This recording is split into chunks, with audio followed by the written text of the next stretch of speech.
Hello mga Karosi TV, for today's video nga ay magpapakain tayo ng bee. Ano yung bee? Bibi or bubuyog. Eto. Ay, pinapakain mo magic sarap? Papakainin natin siya. Oh, ito pala yung pagkain ng bubuyog dito. Oh. Yan, tataktak lang natin yan. Isa lang. Isa lang? Oh. Ba't parang magic sarap? Tikman mo kung anong lasa? Sige, titikman natin siya. Yun. Sarap. Ito pala, oh. Yun, dito pala yun. Ihulog lang dyan. Ay, kumakain nga, ano? Makain sila, diba? Galing ako, nagugutom pala yung bubuyog. Ang taba-taba nila. Ang taba. Pero yung nagpapakain payat.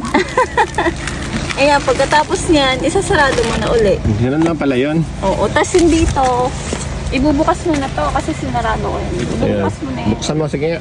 Yan. Ayun. Pero mamaya na pagkalagay mo doon kasi makakagating ka. Mukha mo. Yun, galing ng bahay ng bubuyog. Buti pa yung bubuyog, may bahay. Oo nga eh. Matibay pa yan. Ayan, bubukas na natin. Okay, yun. Galing talaga ni Karosi TV. O, diba? Dali-dali lang.